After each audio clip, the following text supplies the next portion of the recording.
The budget always seems to be a hot topic. Why does it seem to be such a battle in so many districts? I tell you, the first thing you need to know about the budget process is, rather than thinking of kind of the strain of a budget and money and all those talks, a budget in a school system, and frankly in any organization, the budget is a financial statement of our values about educating students, right? So with that budget, to me it's exciting. We are looking at another new year. What are our plans for our kids? What new programs do we want to put in place? And also the spirit of reallocation.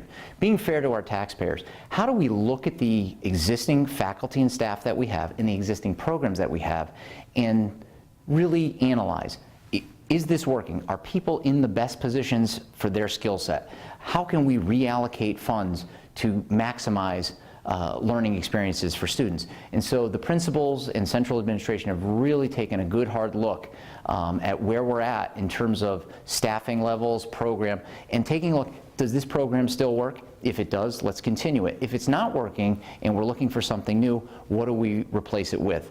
The same thing with staffing. How do we reallocate our staff to ensure everyone's working to their maximum capacity, their best skill set to service kids? That's really a critical piece to budgeting. Al Cameron is our new finance director. He has a critical role, of course. He works with our accountant, with payroll, with human resources, with me, with the assistant superintendent, and also directly with our principals. And all the work that goes into that. I mean, you're talking, when you're building a budget, 80% of it is your staff. We are a human relations business. We have a major investment in people, 80%. So you're talking not only salaries, but health benefits and all that goes with it.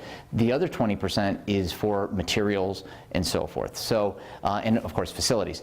So Al is in charge of all of that. So under me, he really is crucial in the planning and execution of the budget.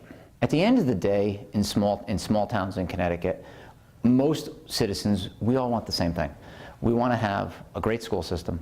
We want our taxes to be reasonable. No one expects a free ride, but no one wants their taxes to be high, and we all understand that. We want to have a good police department. We want to have emergency services, and we want to have great roads. I mean, at the end of the day, that's what we all want to have, a nice, safe life in a wonderful town with a good school system, right? That's basically what we want.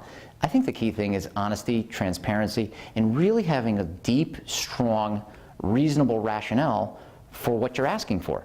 So as a school system, when you're asking for new funds, explain to the community, down to the penny, do the best you can with this, and explain to them, why do you want this new program, or why are salaries for this particular bargaining unit going up? Explain how that all works. If you explain that, reasonable people will understand it and most of the time accept it. I think it becomes a battle when, on the education side, when we're building a budget, we don't explain.